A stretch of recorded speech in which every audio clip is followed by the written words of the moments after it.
महात्मा गौतम बुद्ध की बेहतरीन प्रेरक और शिक्षाप्रद कहानियां हैं, जिनकी सीख और शिक्षा जिंदगी बदल देने वाला है। आप इन गौतम बुद्ध की कहानियां को जरा ध्यान से पढ़ना और उनका जो सार हो उसे ग्रहण करना। महात्मा बुद्ध प्रवचन सभा में आकर मौन बैठ गए। शिष्य समुदाय उनके इस मौन के कारण चिंतित हुए कि कहीं वे अस्वस्थ तो नहीं है। आखिर एक शिष्य ने पूछ ही लिया, भांते, आप आज इस तरह मौन क्यों हैं? वे नहीं बोले तो दूसरे शिष्य ने फिर पूछा, गुरुदेव, आप स्वस्थ तो हैं? बुद्ध फिर भी मौन ही बैठे रहे। इतने में बाहर से एक व्यक्ति ने जोर से पूछा, आज आपने मुझे धर्म सभा में आने की अनुमति क्यों नहीं दी? बुद्ध ने कोई उत्तर नहीं दिया और आंखें बंद कर ध्यान मग्न हो गए। वह बाहर खड़ा व्यक्ति और जोर से बोला, मुझे धर्म सभा में क्यों नहीं आने दिया जा रहा है? धर्म सभा में बैठे बुद्ध के शिष्यों में से एक ने उसका समर्थन करते हुए कहा, भांते, उसे धर्म सभा में आने की अनुमति प्रदान कीजिए। महात्मा बुद्ध ने आंखें खोली और बोले, नहीं, उसे अनुमति नहीं दी जा सकती है क्योंकि वह अछूत है। अछूत? मगर क्यों? सारे शिष्य सुनकर आश्चर्य में पड़ गए कि भांते ये छुआछूत कब से मानने लग गए।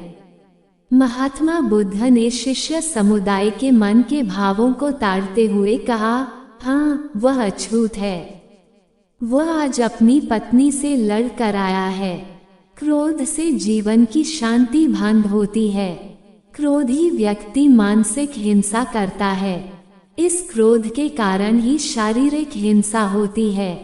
क्रोध करने वाला अछूत होता है क्योंकि उसकी विचार तरंगे दूसरों को भी प्रभावित करती हैं। उसे आज धर्म सभा से बाहर ही रहना चाहिए। उसे वहां खड़े रहकर पश्चाताप की अग्नि में तप कर शुद्ध होना चाहिए। शिष्यगण समझ गए कि अस्पृश्यता क्या है और अछूत कौन है। उस व्यक्ति को भी बहुत पश्चाताप हुआ। उसने कभी भी क्रोध न करने का प्रण लिया। बुद्ध ने उसे धर्म सभा में आने की अनुमति प्रदान की। बुद्ध, आम और बच्चे। गौतम बुद्ध किसी उपवन में विश्राम कर रहे थे। तभी बच्चों का एक झुंड आया और पेड़ पर पत्थर मारकर आम गिराने लगा।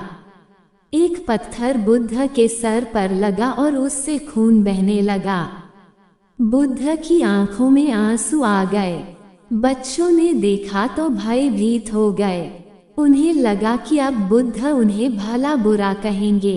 बच्चों ने उनके चरण पकड़ लिए और उनसे क्षमा याचना करने लगे।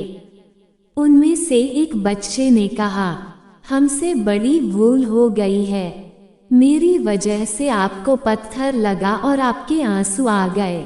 इस पर बुद्ध ने कहा, बच्चों, मैं इसलिए दुखी हूँ कि तुमने आम के पेड़ पर पत्थर मारा तो पेड़ ने बदले में तुम्हें मीठे फल दिए, लेकिन मुझे मारने पर मैं तुम्हें सिर्फ भय दे सका।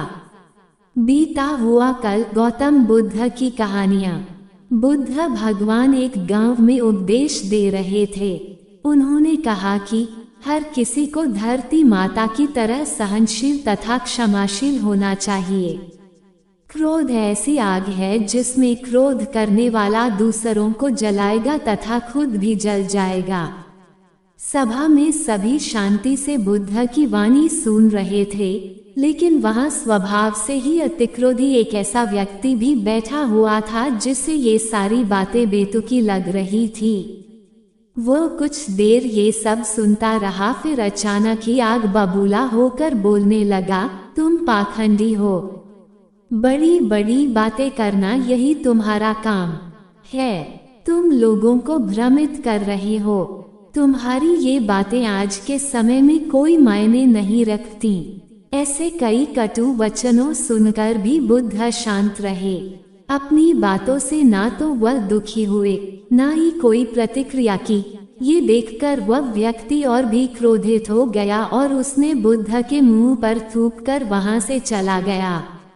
अगले दिन जब उस व्यक्ति का क्रोध शांत हुआ तो उसे अपने बुरे व्यवहार के कारण पछतावे की आग में जलने लगा और वो उन्हें ढूंढते हुए उसी स्थान पर पहुंचा, पर बुद्ध कहाँ मिलते। वह तो अपने शिष्यों के साथ पास वाले एक अन्य गांव निकल चुके थे।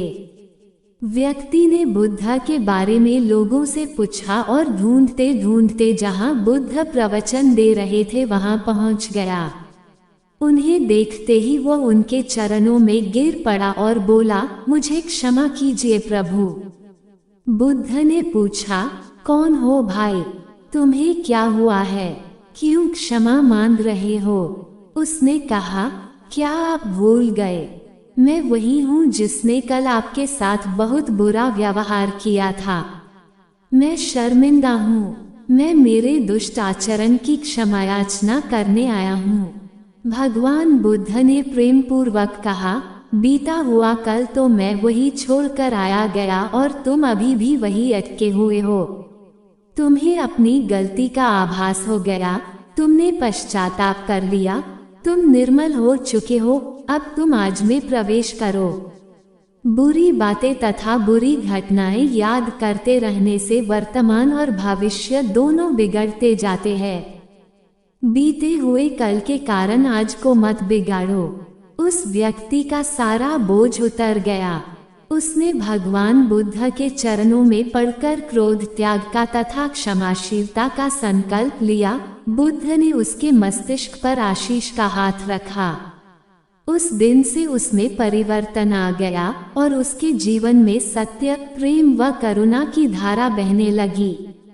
मित्रों, बहुत बार हम भूत में की गई किसी गलती के बारे में सोचकर बार बार दुखी होते और खुद को कोसते हैं। हमें ऐसा कभी नहीं करना चाहिए। गलती का बोध हो जाने पर हमें उसे कभी ना दोहराने का संकल्प लेना चाहिए और एक नई ऊर्जा के साथ वर्तमान को सुदृढ़ बनाना चाहिए।